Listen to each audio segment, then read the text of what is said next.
scripted, like they or whatever the thing is. They clearly talked about like, have you heard about I don't know, whatever, New Balance, such and such, or X, Y, and it's like, oh yeah, and then Tony makes a joke about Canada waves a flag around something. So yeah, definitely, I've always taken some inspiration for the video show from that show, and then the audio show. Like you said, you listen to Le Batard. I'm a big Kirk Minahan fan. He's on Barstool Sports. Yeah, so I'm a big fan of his. Good deal. What's going on, everybody? I have a co-host here, new co-host. It seems like I have a new one every other episode. We're going to introduce you to him in just a second, but first, let's kick things off with our video. Thank you for listening to this Belly Up Sports Podcast Network product. Some said we go belly up, so we made it our name, and we're still here. Jordan. Oh, a spectacular move by Michael Jordan. Drives one out to deep left field. This one's got a chance to get out of here. Gone! 3-run Jimmy Jack first big league home run for Mike Trout. Pass is intercepted at the goal line by Malcolm Butler. And an 81-point game. 55 in the second half. Ladies and gentlemen, you have witnessed the second greatest scoring performance in NBA history.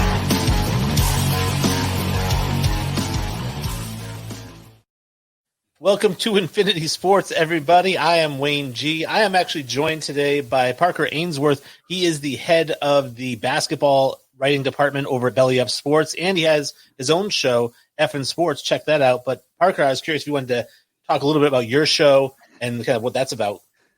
Yeah, Shaka and I host a show called F&N Sports, like F, like the letter F, because we're two teachers grading sports topics or theses as we go. We do a couple theses each week. Episode comes out each Monday. You can check it out. Just dropped today, actually, this morning. I also, like I said, write for about the NBA, senior NBA writer, and technically a Rockets beat guy. For what that's worth. Which some weeks we have a lot of news, I guess, with Belly Up. And then I also am writing some about fantasy basketball and other things throughout the site if you want to check me out. But I'm excited to be here. This is a fun podcast to be a part of. Yeah, I'm excited to have you on. Definitely kind of wish Sully was here because he loves the Astros, and I mean that sarcastically. Most people love the Astros, too. I actually do really love the Astros because and me and him have had multiple debates online and offline about the whole trash can banging and things like that. And my whole thing is this. If you're not cheating, you're not trying is the whole thing. And maybe it's because I'm a Patriots fan, but but you got to be trying, Exactly. The Patriots, a funny connection. All right. So obviously you guys are watching the show. If you are watching or listening, downloading or streaming, we certainly appreciate it. Obviously you can find us on iTunes, Spotify, and Stitcher, as well as Amazon Music. You can find a replay of the video show on YouTube. We are live twice a week, Mondays at 7 p.m. and Saturdays at 11 a.m. We are part of the Belly Up Sports Network, so check us out, support the network, support the show. You can also find us on social media. That is Infinity Sports Podcast on Facebook, Infinity Sports Podcast on Instagram, and at Sports Infinity 5 on Twitter. Now, you can visit the website, www.infinitysportspodcast.com, and they'll take you to all those links as well as to our store. You can get Failure is a Choice apparel as well as Infinity Sports apparel. You can see LeBron rocks it. Tom Brady rocks it. I mean, why wouldn't you want to rock it, right? Yeah, if it makes you never age like those two, I mean. Let's see. First comment in is Sully actually kind of watching the show. Hey, yo. So what's going on, Sully? Glad you could join us, and I'm sure you'll have some takes as we go through some of these topics. I did mention to Parker that we're going to be talking a little bit of soccer later on in the show. Kind of a big show. We do have some soccer to talk about, NCAA football, NFL football, NBA basketball, all kinds of stuff. But obviously, first things first, let's get to the news.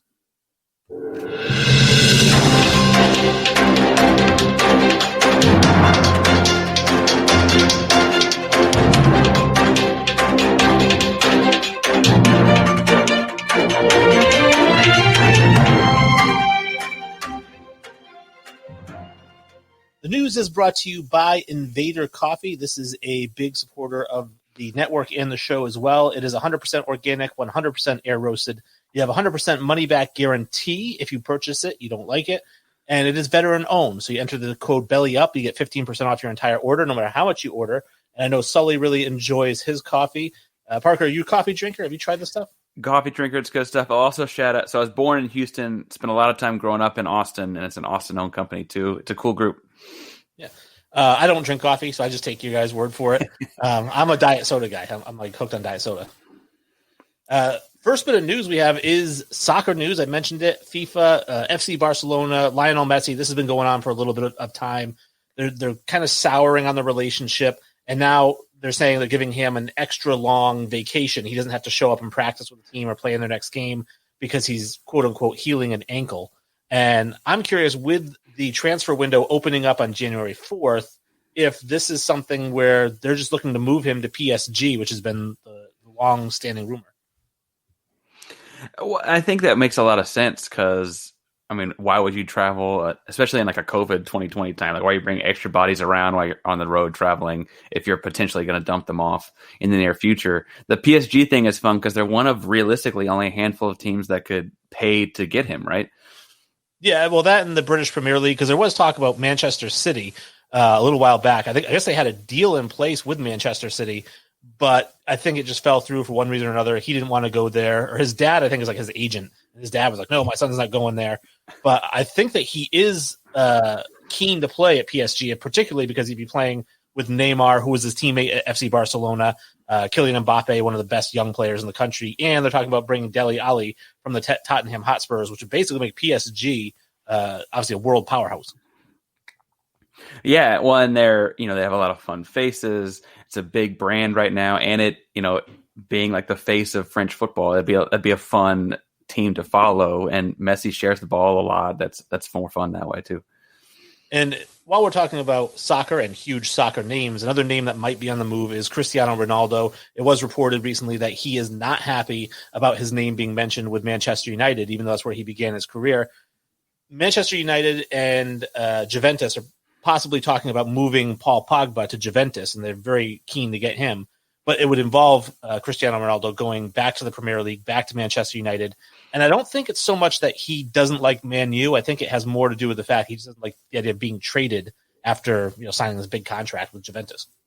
Right, and maybe it's because he's really, really good looking. I don't think Cristiano Ronaldo has gotten stuff that didn't go his way very often. So if he doesn't, I'm sure he would like some more say in wherever he wants to go. But that's the life being traded. That's the way it is. It definitely brings a big name to Manchester United. I remember a few years ago there was talk about Cristiano Ronaldo going to China to play for a team there. They had reportedly offered him something like $300 million for 2 years or 3 years, something like that. I mean, the soccer money in Europe, it's, the whole idea of a non-salary cap thing, it's all super, super crazy, right? And he's the face of an international sport like no other, so. I do wonder where the money comes to align, because you're a basketball guy, and I'm sure you remember the reports a couple years ago or so, 3 years ago, LeBron James to Greece playing for the Greece team or whatever it was, and they had offered him, again, something like $75 million a year or $50 million a year or something, and he turned it down to play in the NBA because that's where all the best players play. But is there enough money to make you pass up playing in the best league? I mean, me personally, I would take half of it to play anywhere. But what I will say is that, I think there's got to be some supply-demand line. There's also this element of, kids don't grow up as basketball players wanting to go play all over the world. Kids from all over the world want to grow up playing in the NBA because of the nature of it right now, whereas soccer doesn't have that, right? There's several big-time leagues. There's always new and growing this, that, and the other from all over the world. And so maybe Ronaldo thinks he can go blow up this Chinese league, or maybe he thought, right, he could go blow up this Chinese league and make it huge. Whereas I don't think that. I mean, we've literally got the best player Greece has ever produced playing in the NBA right now, right? I don't think that's vice versa happening with basketball. Right, and I think that they would love to kind of become more of a world stage, almost like, with soccer, United States is that Greece team, Nobody's coming to play in the MLS if you're a superstar. You're playing in the Premier League, you're playing in La Liga and League One and so on, the Bundesliga. You're not playing in the United States. But all it takes is one. If we could get a Lionel Messi or a Cristiano Ronaldo to come to the MLS, pay him whatever, $100 million a year, whatever it is, you would attract more stars to the United States, and that's how you grow the league. Now, maybe Greece was shooting a little high with LeBron James. They should have started a little bit lower. Well, intuitively, you do need to get them when they're in their prime, ready to go, because US and the MLS in that example has gotten older guys, right? Like it's right. You want the prime, you want the best of the best at their best. But from European football to American football, the college football playoff is coming up. A lot of controversy surrounding this. Obviously, the first couple games. Well, before we get to the playoff, the game before the playoff, we have Oklahoma and Florida is playing on the 30th. And these are two teams that could have possibly been in the playoff instead of Ohio State, who only played 6 games, But whatever, they're going to play. I think that should be a good game. My money would be on Florida just because they're from the SEC, and I just feel like that's the best league. I look at that game and I think man, that could be one of those 50 to 55 type of games. Oklahoma's defense was better down the stretch of the year than they were at the beginning, but that's not saying a lot. Florida obviously has all the offensive weapons going pro. Like you talked about, all the points they put up in the SEC. I don't know that either one has big marquee wins. Maybe you say that Florida beat a Georgia team. Georgia isn't as good as they've been in the past, but there is still Georgia. And then Oklahoma, you could be they won the Big 12, even if the Big 12's down this year. So I just feel like that's going to be a fun game to watch as fans, or, at least as a fan of offensive football, because it's going to be, like I said, over 100 points. And Florida might edge it out with Trask at the end, but Spencer Rattler's a good young quarterback too. What do you think about Ohio State getting in with only 6 games played? So Shock and I had a whole podcast episode about the college football playoff. I think my bigger thing is I'm really not a fan when there are only 4 teams making the playoffs, especially in a year where you've got no pre-conference season games between conferences. I don't like the idea of having 2 teams from the same conference. So the Ohio State didn't bug me as much. I wish the Big Ten hadn't bent rules to let them in the Big Ten championship game, right? That's a different topic, I guess. But my problem was that we have 2 ACC teams all of a sudden in when, if Clemson's going to beat Notre Dame that bad, what's Alabama going to do? And if you're going to take out one of them, I might have leaned on Notre Dame, but I'm sure I'm drawing a lot of Catholic and Irish and Indiana people ire right there. But I just, that would have been my call. It's weird because Notre Dame's usually independent and doesn't matter, but that would have been my call there. And then Ohio State did win the Big Ten. I would say that they shouldn't have let them play. They should have let Indiana play, Northwestern, or whatever that may be. But I'm not horribly against the school because the Big Ten did try and do things like we're going to try and do the wait and see approach on safety and see how it goes. And so I'd feel bad punishing people trying to do it safe by not letting them in. Well, that's my question. I know you said 2 ACC teams, and you mentioned it, that Notre Dame's usually independent. If they only joined the ACC this year because they were looking for a team to play, a conference to play in so they could play enough games. And theoretically, if they don't join the ACC, if COVID doesn't happen, we're talking about a team that's 11-0, 12-0, not 11-1, because they don't play that ACC championship game and lose to Clemson. Right, and truthfully, they're 11-0, and since they don't see Clemson with Trevor Lawrence, you have nothing to go on besides the game without him.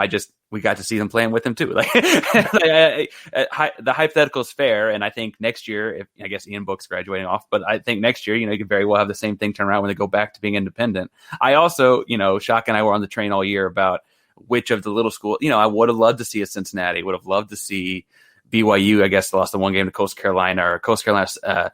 One of these smaller schools get a shot finally, just because that's fun. Because I think Notre Dame's going to get run over by Alabama, and if someone's going to get run over by Alabama, it might as well be someone different and fun. But that's just my opinion on the deal. Cincinnati making it in and Ohio State not making it in would have been weird in that state, though. Really weird, and I agree with you that it'd be fun. But like you said, if Notre Dame would get steamrolled by Alabama, you're going to put Cincinnati up against Alabama. I mean, it's probably going to be 52-0 or 52-3. It's just we got a team full of future NFL players versus maybe a team that has one. Well, yeah, but I mean, before we count our chickens, let's make sure they don't do Notre Dame 52-0. I don't think they will. I mean, I know that they struggled against Clemson with Trevor Lawrence, but it wasn't even Trevor Lawrence, I don't think, that made the biggest difference. And I talked to Sully about this a few episodes ago after the game happened. You look at that first game, and Notre Dame had held Travis Etienne to 18 carries and 30 yards. And then he had 140 yards, 135 yards against them in the second game. They had 190 yards, 200 and something yards because Trevor Lawrence had 90 yards rushing. That was the biggest difference. And then you look at Notre Dame on the flip side in that first game, they had 175, 180 yards rushing, and they had under 100 in this game. Well, and I don't know because I can't watch. I don't have access to all 22. I don't know if schematically, if Notre Dame's doing things differently with Trevor Lawrence in versus when they had the young freshman in the first time around, or if that's just Etienne had a better box of Wheaties that morning. I don't know what the difference there is, right? But that's the difference. Certainly was Etienne and his rushing yards. I'm attributing that I think to I would as a coach line up differently against Trevor Lawrence. I'd have less people in the box because I know that everyone's available as far as where he can throw the football, right? That's just how I would good quarterbacks produce good running games too, just like good running backs help out quarterbacks. It's a very mutual relationship.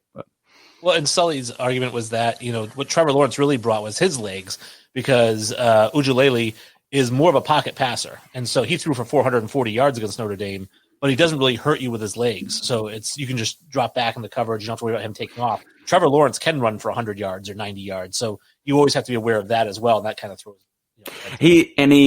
I don't mean to say every running white quarterback is deceptive, but he's like a deceptive shake because he's so big and strong that he's got that one wiggle at the line to get past the zone read guy. Again, Clemson's a very strong, powerful football team. If they're having trouble with Etienne's speed, they're gonna have a lot of trouble with Devontae Smith's speed, right? It's gonna be problematic. From Alabama, Clemson, Notre Dame, whatever it is, we got the Heisman talk now, and the 2021 Heisman is a little bit later in the year. We talked a couple episodes ago about how the Heisman Award had been handed out weeks ago in previous years. Joe Burrow, I think, won it 2 weeks ago or a week ago, last year. So now it's going to be rolling into January. It'll be after the first round of the playoffs, which I think might hurt some people. But I'm curious your take because the nominees are Mac Jones from Alabama, the quarterback, Kyle Trask, who's been in it all year, Devontae Smith, who's got almost 100 catches for 1,600 yards, as well as some punt returns. And then Trevor Lawrence, who missed a few games. And, his numbers are far, far, far below the other two quarterbacks that are with him. Well, and his numbers are lower because he missed those games, right? His per game numbers are pretty strong. It just didn't play as many. I think what's interesting here is of those four, if I'm voting, if I were a voter, I would give it to Devontae Smith. I don't know how you cover him with a college defense. I think I need pro-type athletes to have any shot with that guy. I also think it's interesting that, like you mentioned, he affects other parts of the game in the punt returns and the kickoff returns and so on. He's an incredible talent. And I think he and Mac Jones, that's the way I talked about Etienne and Lawrence, I think he and Mac Jones have very much a mutually beneficial relationship. Like the way you adjust your coverage to cover Devontae Smith will help out Mac Jones in other aspects of the field. Mac Jones also gets passing yards every time he throws it to Devontae Smith, right? And so there is this bounce back and forth there. I wonder if that, because it's typically been a quarterback award, I think only 4 non-quarterbacks have won in the last 20 years or something like that. And then if you count Tim Tebow, it'd be one more. But I think the deal is that you really got that's going to pull votes away if you have voters thinking the same way about they're a Southern person, watch a lot of Alabama football, or they're just a college football person, watch a lot of Alabama football. Some of those people are going to vote for Devontae or Mac Jones versus the other. And I think that ends up leading you to a Trevor Lawrence career achievement award. Because I agree with you. I don't think his numbers this year, missing a couple games this year, I don't think his year necessarily stacks up to a Kyle Trask even. But there's this weird lifetime achievement award. I see Sully points out he came in on one receiver on his own team. I think it's funny. So I had to coach against Jalen Waddell in high school. Jalen Waddell is a freak of nature, and I was so sad to see him go down. But again, I think that's just another one of those guys that you could argue that having all that talent on the outside hurts Mac Jones just as much, right? All of those guys across the outside open up things for one another. And for Mac, it's oh, you're going to double team that guy. Well, now you have to single team that guy, or now you're going to forget about right in the crossing around this thing. Trevor Lawrence doesn't have, not like Trevor Lawrence doesn't have any weapons or anything like that, but it's just, it feels like a lifetime achievement award for Trevor as he puts his crown on, makes his run the college football championship trophy, and it walks off to be the number one pick by apparently Jacksonville Jaguars, right? It feels like this just storyline that keeps on going. Well, in my experience watching the Heisman, following the Heisman, it's never really been a lifetime achievement award for anybody. It's always definitely that one single year guy, which is why a guy like Tebow or Johnny Manziel wins it, is that 1 year they have that's just incredibly dominant. Joe Burrow, who the year before he won, obviously his year last year was just absolutely maybe the best year in college football history. But before that, he was a guy who threw for 2,600 yards. So it wasn't so much a career achievement award, it's just like that single season thing. And my question, I think personally, Kyle Trask deserves it in terms of what he's playing with versus what Mac Jones, like you said, Mac Jones has all these weapons, from Najee Harris to Smith to Waddell to I think they have another receiver on that team as well. I feel like Trask is playing with less. What I think is going to hurt him is that loss to Alabama. And if he loses to Oklahoma, even though I think by that time the votes are in, I just feel like these late games are hurting his Heisman chances. And it's going to end up being Mac Jones because he's completed 77% of his passes. I don't think it can be Devontae Smith because to beat out a quarterback, like you said, it's so hard to do. To beat out a quarterback, I look at other receivers who have won it. Desmond Howard had more receiving yards, double the punt return yards, triple the punt return touchdowns in the year that he won it.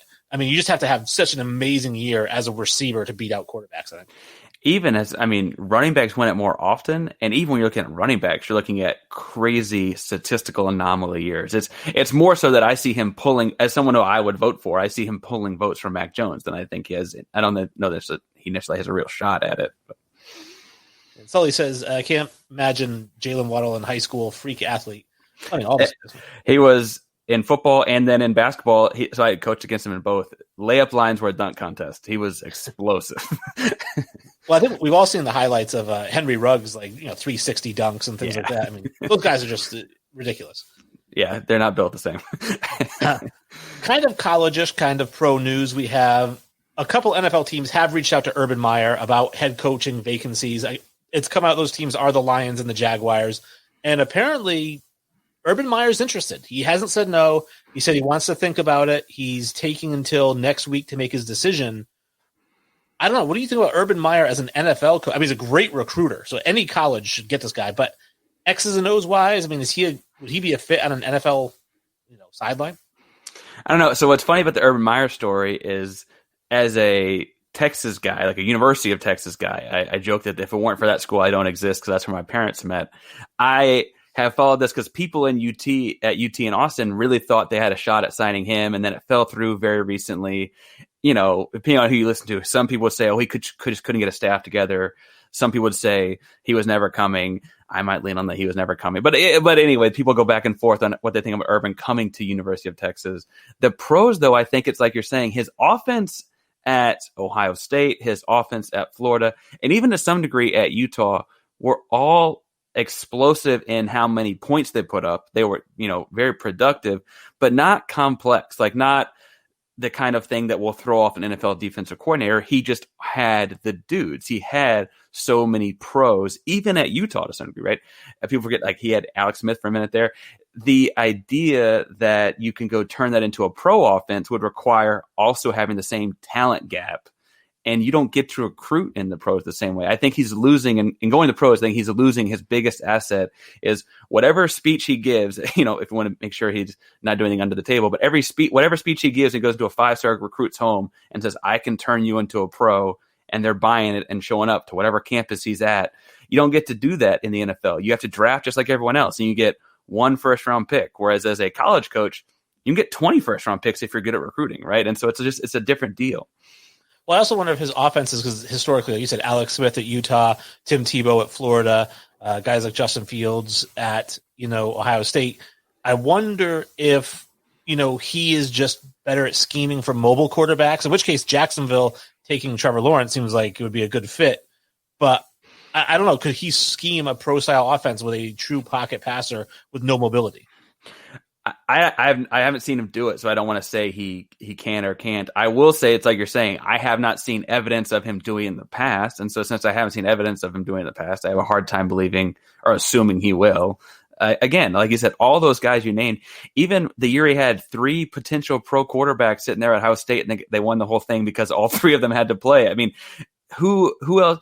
Most NFL teams don't have 1 starting quarterback. Most don't have 2. How are you going to, he had 3 pro-level quarterbacks, if Cardale Jones had a brief stint in the lead, all in Ohio State at one time. I mean, his talent gap has always been huge. I don't think you get that in the NFL.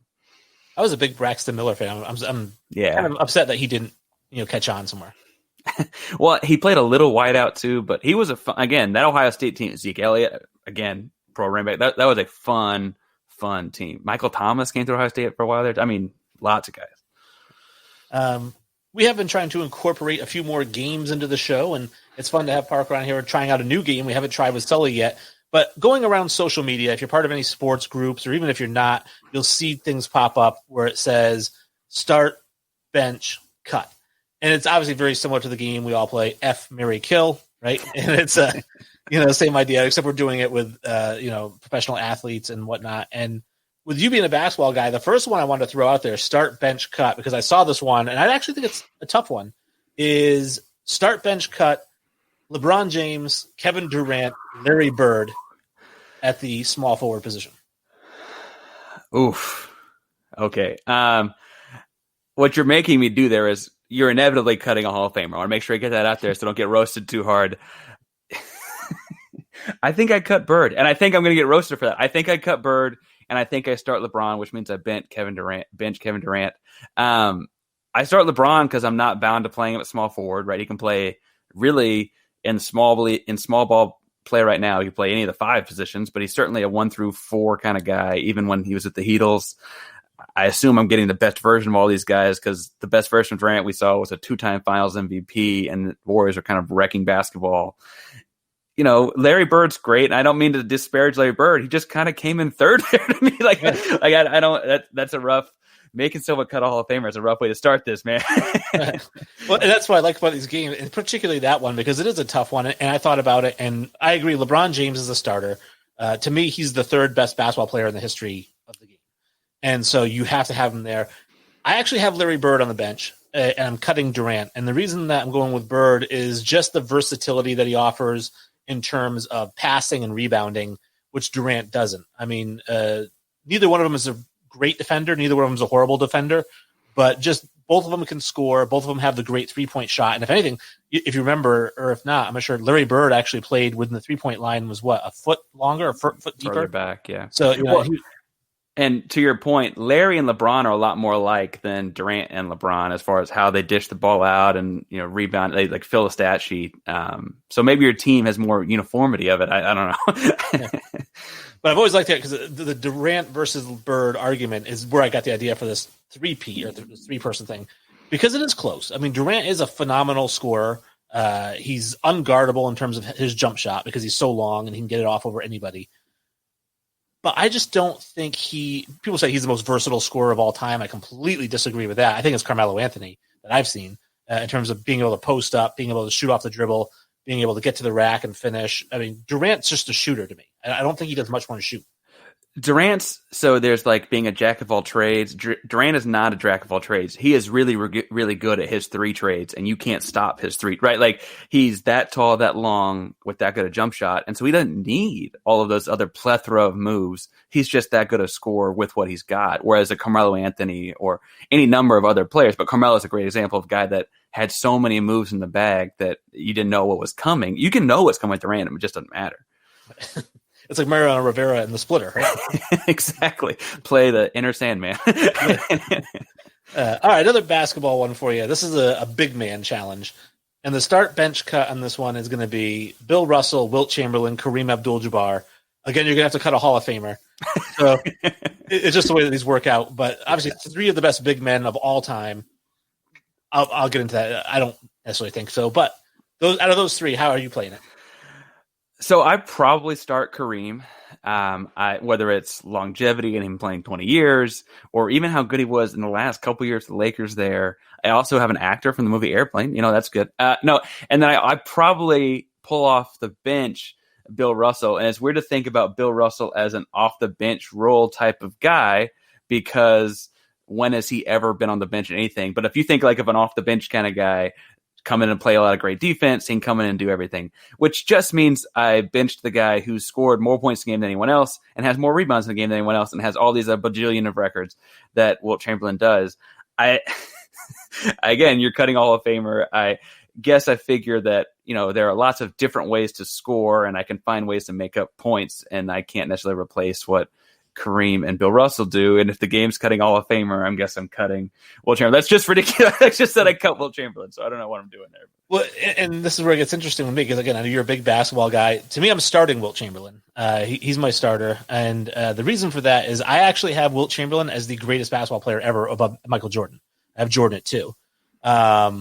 I think that just his dominance was unmatched. I mean, it's like Babe Ruth in baseball, like a guy who hits like 60 home runs and the rest of the American League combined hit 53. It's like that's what Wilt Chamberlain's numbers were like. He was averaging 50 points per game, but he wasn't doing it in an era where everyone was averaging 50. Like the next guy was like 22. It's like He was dominating. And some of the stats that are mind-boggling to me, we mentioned the rebounds, we mentioned the points per game. Even points per game for a season, right? I mean, he's first, second, third, fourth, and sixth place for highest scoring average. You look at the one that's mind-boggling to me is 30-30 games, right? 30 points, 30 rebounds. I think second all places Bill Russell all time. Second, 3. He's got 3 of those games. First place is Wilt Chamberlain with 126 of those games. Right. I mean, it's insanity how he dominated. So for me, he's the best big man of all time. I think he's the one guy that transitions to today's game. If you were to put him in today, he wasn't a shooter by me, but he was a run the floor up and down kind of guy. You put him in today, I think Wilt Chamberlain still averages 30 and 18 in today's NBA. Well, and I think what's interesting about all 3 of those guys is if they're born in 1990, what do they look like in 2020? Because they would have, like, based on just athletic ability, done a lot of things.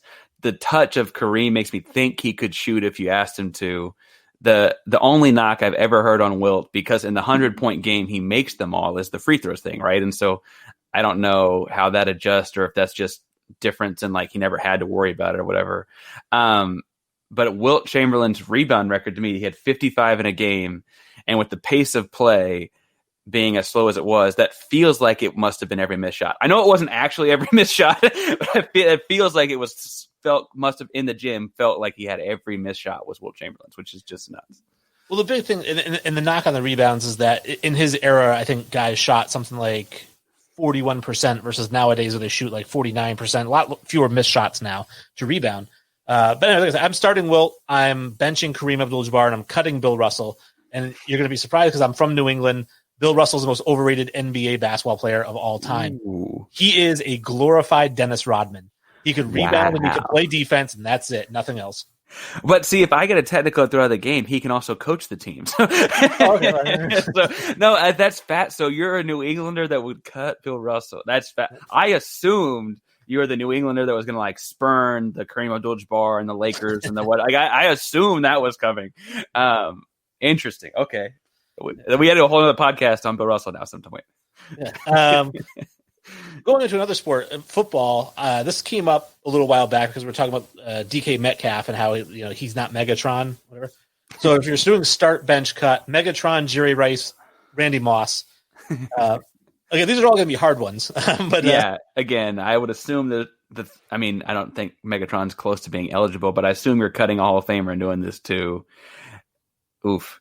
So this is 100% showing my age, but I feel like I want to start Randy because I want the speed, and then I bench Jerry and cut Megatron. But again, I just pull Bear. I guess you do play 2 receivers though, but the combination of size and speed, and maybe I feel like I connect with Randy. I can get him to like cut all the crap out and stay on the field. He was, as a kid growing up watching him play, the size, speed, hands, leaping. And it wasn't speed just like raw straight line speed. And then I cut for somebody 6'4" was just incredible. Whereas Jerry Rice was just the most technically sound. There's an argument like just athlete, right? Like he just didn't make mistakes with his feet, didn't make mistakes with his hands, and that's why he got to play for so long too. Which just means that Megatron gets cut. Like he's just third place in that group. See, now again, for me, I'm starting Megatron. I am going to bench Randy Moss. I'm cutting Jerry Rice from the team. And the main reason is for me, Megatron, and I've had this debate with Sully many times, Megatron to me is just the most physically imposing and gifted receiver I've ever seen.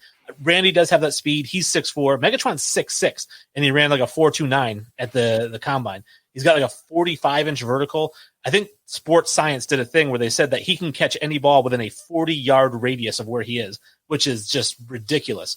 Now, obviously, if he doesn't have Matthew Stafford as his quarterback his entire career, his numbers probably look a lot better. But I think in terms of like a defensive back, I mean, how do you D up Megatron. I just don't think he can. And then, like you said, Randy Moss, again, another physical freak. I just take the physical tools over the technical tools. And so Jerry Rice is out on his rear end. No stick him on this team. No stick him on this team, exactly. Well, and I will say, if you had Megatron on one side and Randy Moss on the other, my safeties are playing 45 yards deep. And Sully says, I called that. He knows how I feel about Megatron and those guys. So the other one, switching to the quarterback position, again, start, bench, cut. Hall of Famers getting cut here. I picked three guys who I think are similar in abilities. I didn't want to put like Tom Brady and because he's the GOAT. And New England, yeah. So I've got Aaron Rodgers, Dan Marino, Steve Young are the three guys. Obviously, three all-time greats. But you have to cut one of these guys. You got to bench one and you got to start one. What do you do? Again, this is 100% my age, but I probably start Rodgers. I don't know that it helps if he retires to just the one Super Bowl, and I don't know if I haven't beaten Pat Mahomes this year, but I probably start Rodgers there. And then I like the way Young played versus the way Marino played. They're both agile and mobile. So is Rodgers. This is a weird degree where they're not like take off with speed, but they're not going to like just go down because they're in the pocket the whole time, like your boy Tom. But I'd probably go with Young next to Marino third. But again, this is just a function of he's third out of those three to me. But I start Rodgers and cut Marino. So I'd start Marino. For me, because I think he's the best passer of all time. And so when we talk about like the best quarterbacks of all time, for years and years, it was Montana. And Montana was always compared to Marino, just like Brady was always compared to Peyton Manning. Right? And Peyton Manning was a better passer than Tom Brady. It's just a fact. But overall, as a quarterback, Tom Brady's the better, achievement-wise, accolades-wise. And so I think the same thing here. Marino's a better passer than Montana. I think of these three guys, Marino's the best passer, although Aaron Rodgers has really, really special, passing ability, and he's mobile. So he gets the bench, and then Steve Young is out. So Steve Young got a couple of his rings thanks to Joe Montana. So he's gone, and it's going to be Marino's a starter and Aaron Rodgers backing him up. Interesting. Again, the New Englander, anyway, interesting. So again, switching sports again. This one is the last sports one. Then we have a couple movie ones, which will be interesting. But start, bench, cut. These are pitchers in baseball. Roger Clemens, Ooh. Greg Maddux, Pedro Martinez. So again, Hall of Famers going to be out the door. But of these three guys, one of them's starting, one of them's coming in relief, and one of them will not have a job. Not have a job. That sounds so stern. Are we taking a piss test at some point, or am I clean? Because if I'm clean, you do what you want to do. There's no testing. These guys are going to get their full careers. I think I'm probably starting Clemens. He had a long career, and again, this could be age, but I'm pulling Pedro in relief and cutting Maddux. Maddux was a wizard with where he placed the ball, but of those guys, he didn't have the same kind of power, right? And so that's how I would do it. Again, maybe that's the text in me putting Roger up there first. But if we're taking whiz test all of a sudden, then I gotta change my order up. Well, and this would be funny, but I have Greg Maddux starting, and the reason being is just his ability to pitch the ball to any location. I mean, the guy had a complete game with only 76 pitches or something like that. I mean, the guy was just insane. I think remember the stat that came out a little while back too, something about like. He'd only seen a 3-0 count something like 126 times in his career, and like 80 were intentional walks or something. Like he just, he's just an insane accurate pitcher. He's going to give you all 9 innings. You're not going to have to bring in a reliever with him. My backup, this was the tougher call because I think Clemens has the better career. I think overall career-wise, Clemens is a better pitcher than Pedro Martinez, but when I say bench, I'm thinking relief pitcher, and Pedro Martinez, I can bring him in short relief. And to me, the 99, 2000, 2001, that little stretch, like 3-4 years, Pedro Martinez had the most dominant stretch for any pitcher in the history of the game. More than Sandy Koufax, more than anybody. I mean, he was just unhittable in the steroid era. Had like a 1.79 ERA in the steroid era. I mean, it's just insane.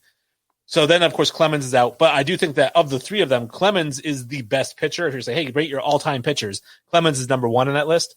But unfortunately, he gets cut because of just how I want to nature of the game. Yeah.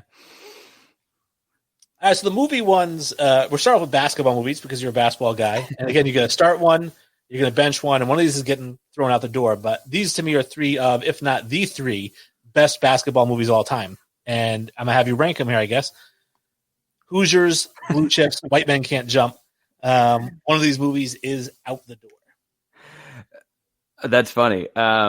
This is my hot basketball movie take. Is I immediately saw Hoosier and like, oh, that's my cut. Like that. And I think there's part of me that's a basketball coach, and other basketball coaches be like, "What's wrong with you, Parker? That's the great."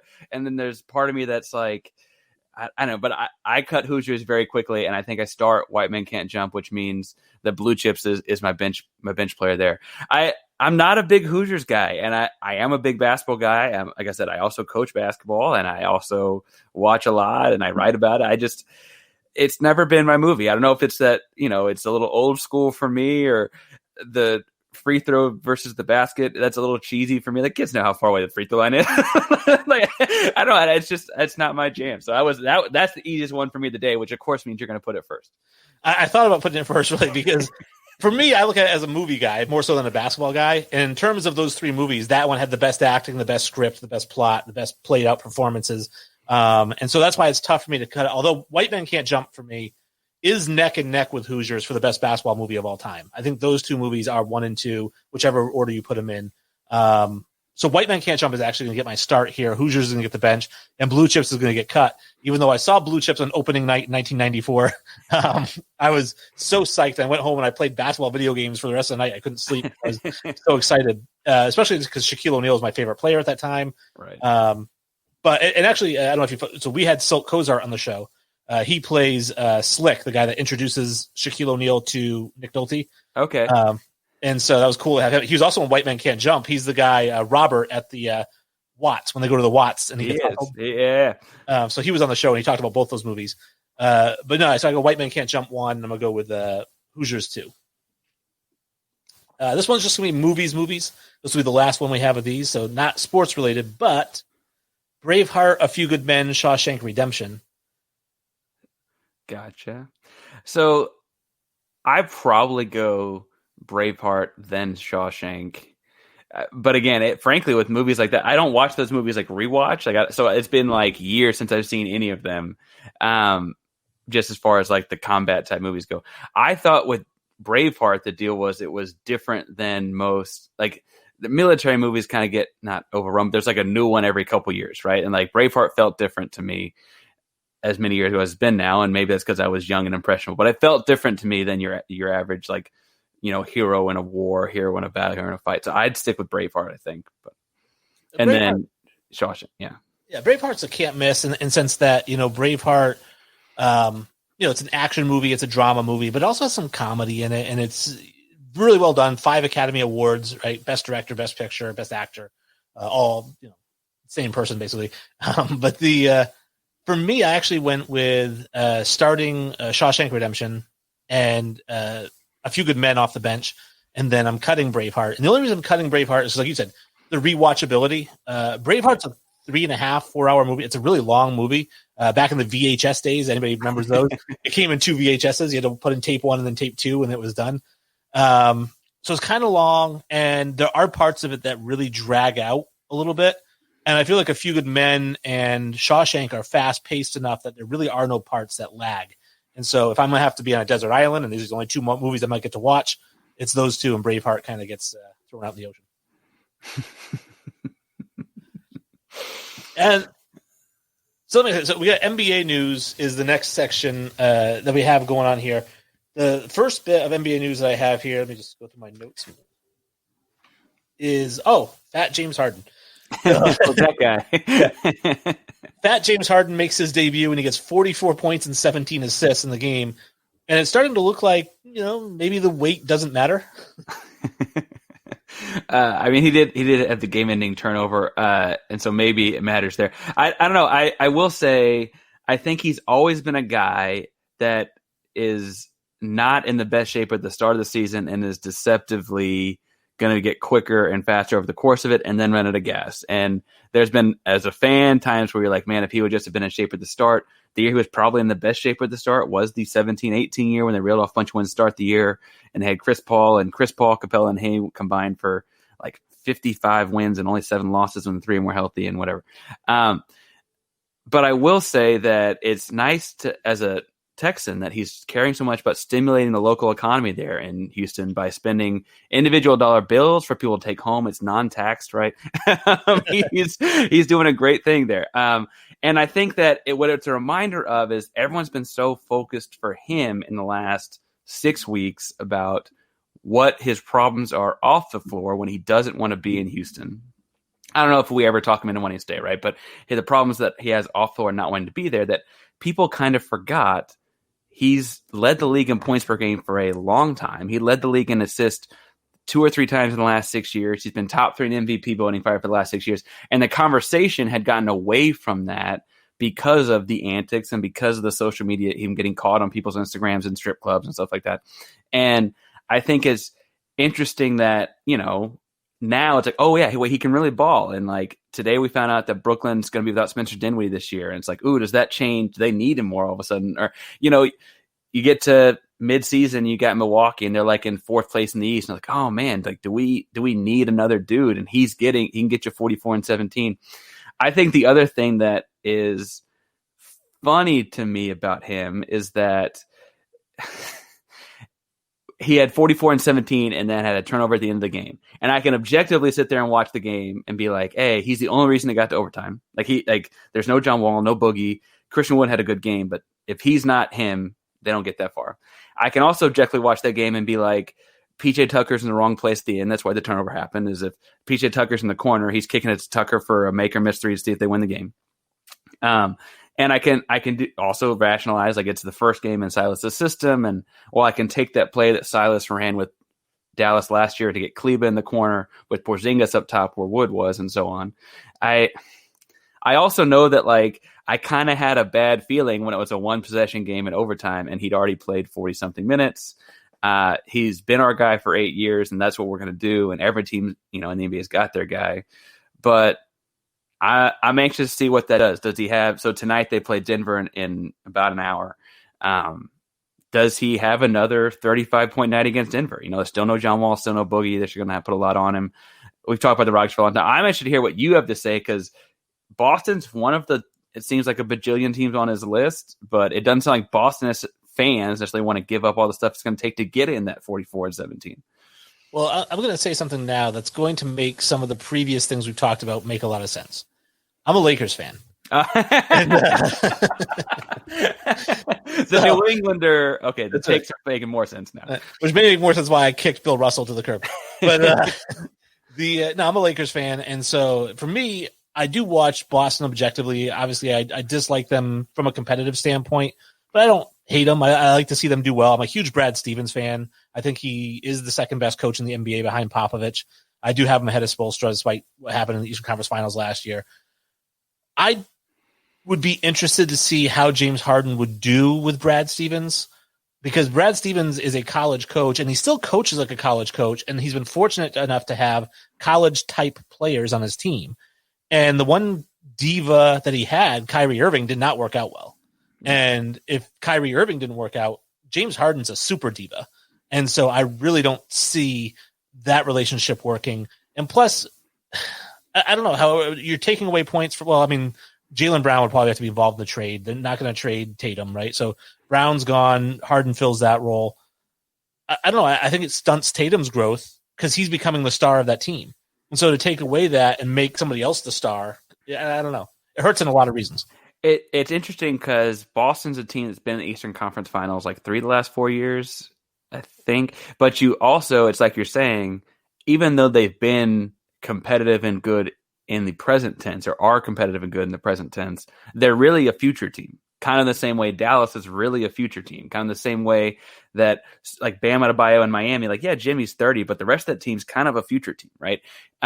These teams are young and going forward. Boston just has also, and Miami has just also, and Dallas has just also been competitive right now, right? Dallas less so than Miami and Boston. But I think it's interesting because it's like you're saying, trading for Harden by any team is a win in the next 18 months move, right? There's like, we're making a push to win the title this year or next year, or at least make a shot and try it, right?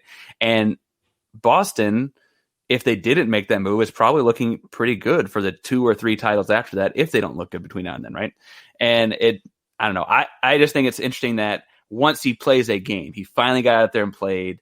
And I don't know, I'm not going to get psychoanalytical and be like, does he look like he's having fun or is he enjoying Christian, whatever, right?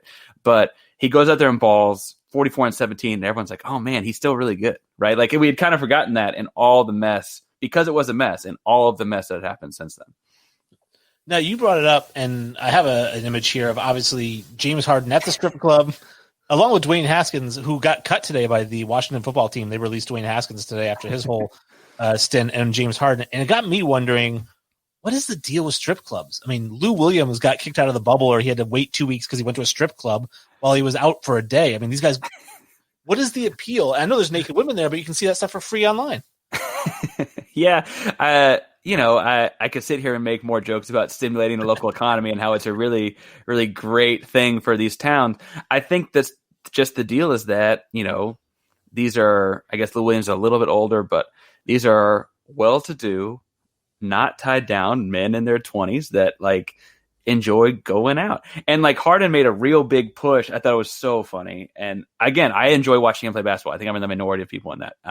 But he made this real big push in the days after to be like, it wasn't a strip club, it was a nightclub that was rented out for this event or whatever. And so like it was just and it was like, but you can't do that either in the protocol.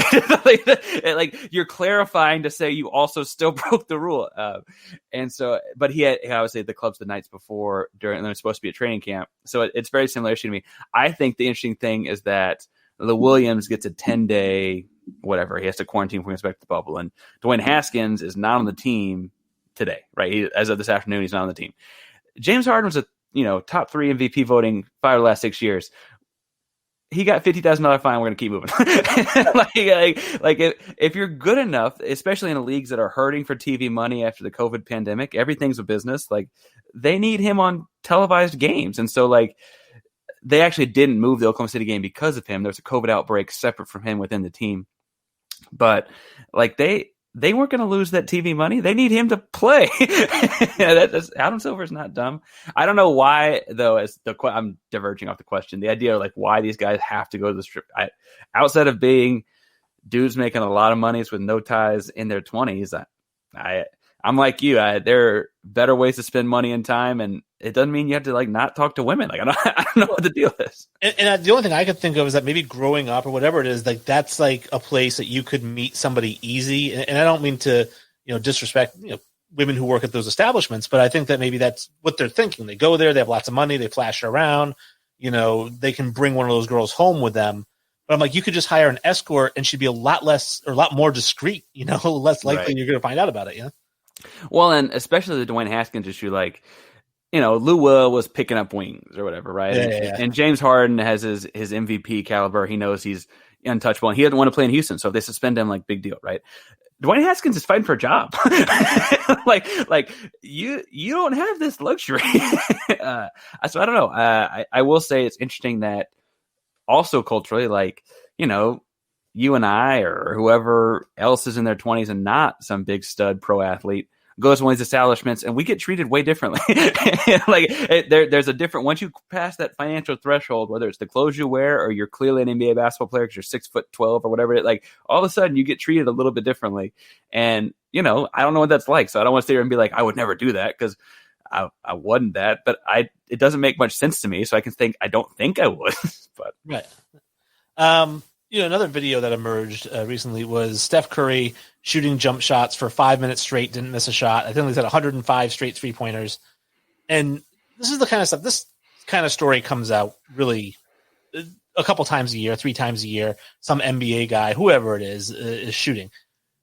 What blows my mind is what a big deal people make out of this. Because I went to school with Matt Bonner. Matt Bonner was a couple years behind me, right? And so he still works out in Concord, New Hampshire and whatnot.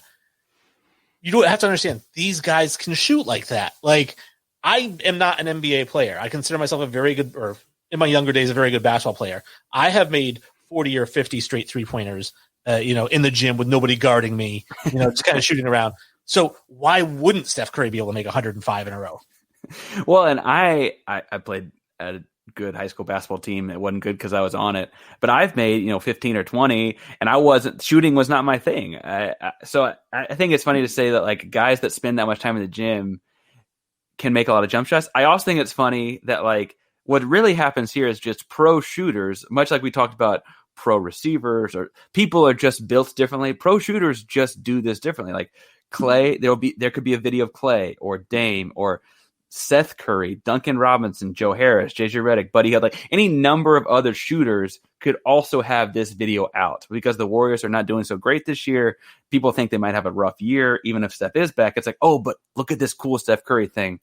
The funniest thing to come out of that, though, not because we don't need to like digest the video too much, is he undid his braids and made 105 threes. And then they won on Sunday. And it's like, oh man, it was just the braids holding him back. Like, I don't know if it was just the braids, but it was a funny coincidence that like, oh, just a trip to the barbershop fixed everything.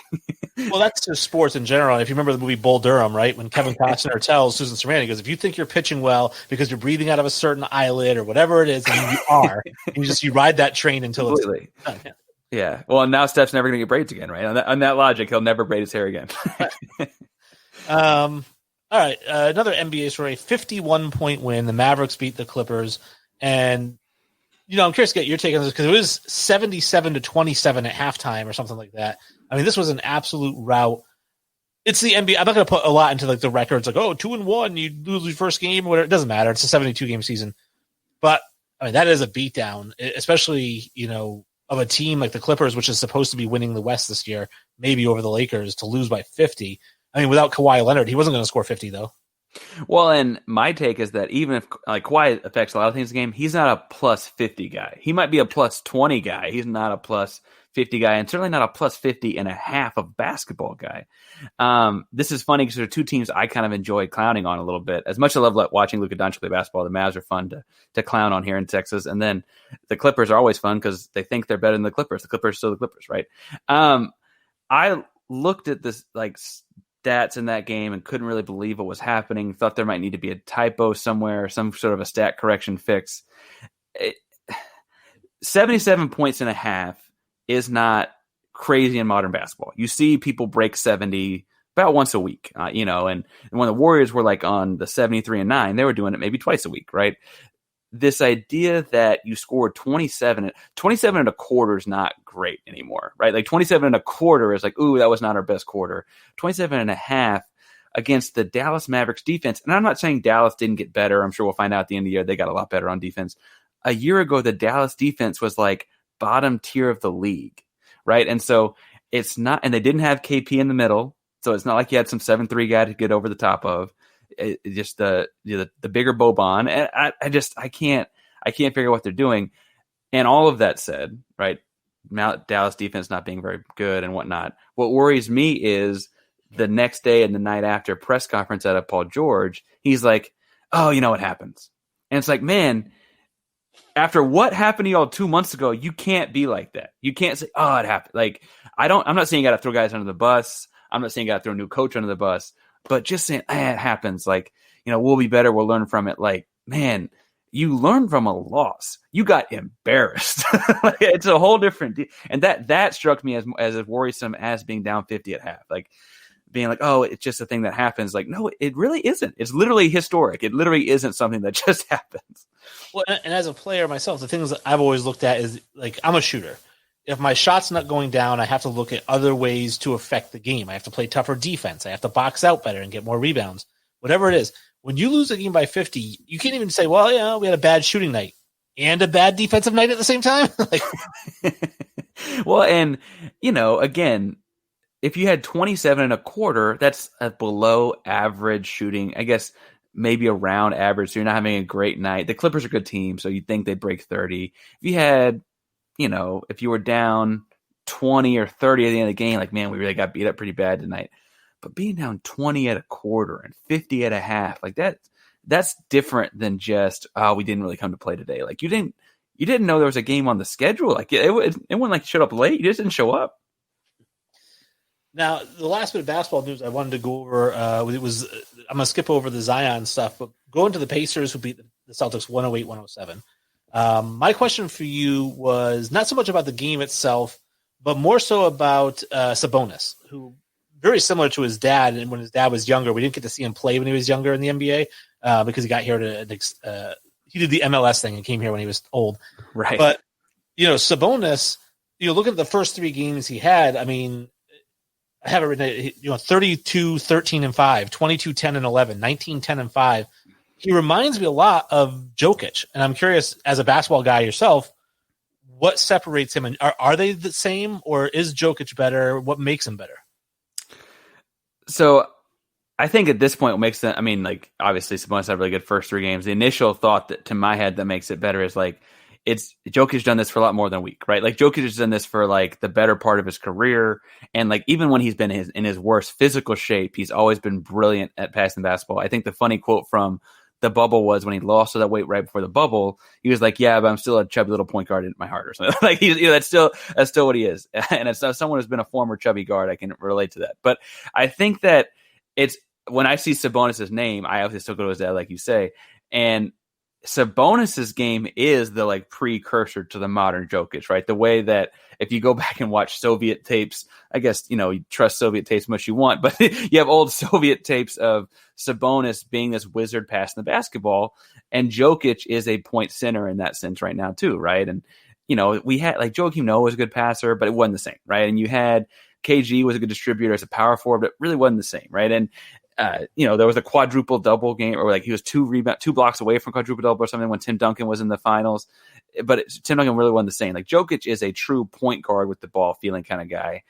Sabonis has had kind of a week of similar looking games. And so the first difference I think of is, he just needs to do it for longer. Sabonis is interesting because he got criticized a lot last year when he made the All-Star team, which is, how do you be critical guy for making the All-Star team? It just felt like everyone's like, why are we picking Sabonis? How do you make it?